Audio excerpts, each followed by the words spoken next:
Assalamualaikum warahmatullahi wabarakatuh. Saya Yusri Febrianti dari kelas SPS 6 1930 60 3143. Mata kuliah Tafsir Ayat dan Hadis Ekonomi. Baiklah, saya akan mempresentasikan dua materi, yaitu entrepreneurship dalam Al-Quran, surah Al-Quraisy, dan zakat dan fungsi bagi sosial ekonomi dalam surah At-Taubah ayat 103.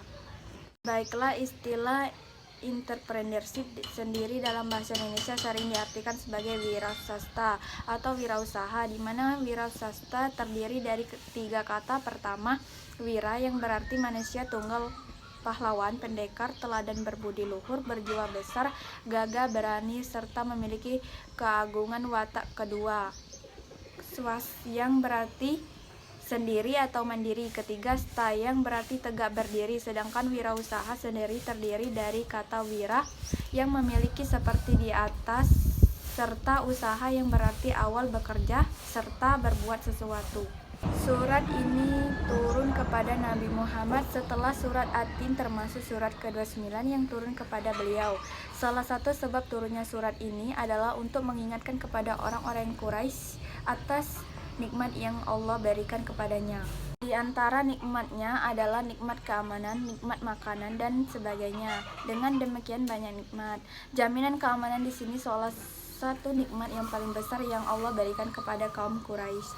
Dengan itu, semestinya orang Quraisy harus menyembah Allah tanpa menyekutukannya. Tapi kenyataannya tidak, padahal Allah telah memuliakan orang Quraisy sebagaimana dalam hadis. Allah telah menolong mereka dari pasukan gajah. Mereka menyembah Allah selama 10 tahun saat tidak ada golongan selain mereka yang menyembahnya. Sehingga Allah menurunkan satu surat dalam Al-Quran yang berbicara tentang mereka. Kemudian Nabi Muhammad membaca surat Al-Quraisy. A'udzubillahi minasyaitonirrajim. Bismillahirrahmanirrahim. Li'illa fi Quraisy illa bihim rihlata sita'i was-sayf falya'budu rabb hadzal bait allazi at'amahum min ju'in wa amanahum min khauf. Artinya, karena kebiasaan orang-orang Quraisy, yaitu kebiasaan mereka berpergian pada musim dingin dan musim panas, maka hendaklah mereka menyembah Tuhan atau pemilik rumah atau Ka'bah yang telah memberi makanan kepada mereka untuk menghilangkan lapar dan mengamankan mereka dari rasa ketakutan. Baiklah, materi selanjutnya. Zakat merupakan ajaran Islam yang menitik beratkan pada pemberdayaan dan perekonomian umat. Dengan berzakat, harta akan terbentangi dari bencana. Artinya, harta zakat akan menjadi tumbuh dan berkembang dengan kesuciannya. Harta zakat memegang peranan penting dalam pembagian kekayaan dalam masyarakat. Pentingnya zakat dapat dilihat dari kenyataan bahwa zakat telah digolongkan ke dalam pilar Islam. Zakat memiliki keistimewaan di berbagai bidang dan dapat diletakkan dalam berbagai hal.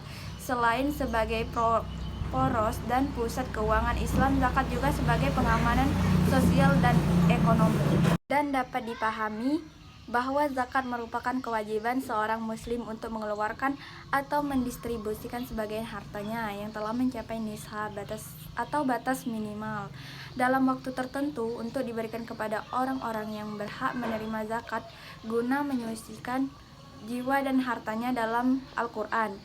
Quran Surat At-Taubah ayat 103. A'udzubillahi minasyaitonirrajim. Bismillahirrahmanirrahim. Wa min amwalihim shadaqatan tutahhiruhum wa tuzakihim biha wa sholli 'alaihim inna sholataka sakanun lahum wallahu sami'un alim.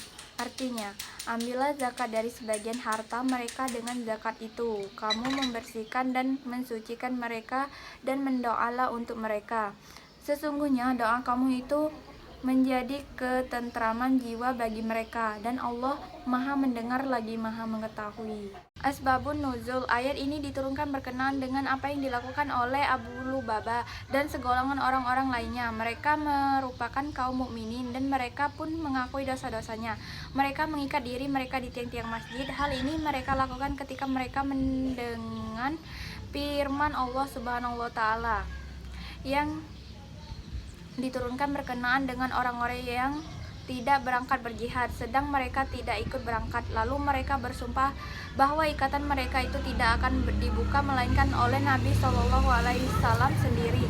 Seraya berkata, ya Rasulullah, inilah harta benda kami yang merintangi kami untuk ikut berperang. Ambillah harta itu dan bagi-bagikanlah, serta mohonkanlah ampun untuk kami. Kemudian setelah ayat ini diturunkan, Nabi melepaskan ikatan mereka. Nabi kemudian mengambil sepertiga harta mereka, kemudian menyedekahkan, kemudian mendoakan mereka sebagai tanda bahwa taubat mereka telah diterima. Baiklah, itu saja dua materi yang dapat saya sampaikan. Wassalamualaikum warahmatullahi wabarakatuh.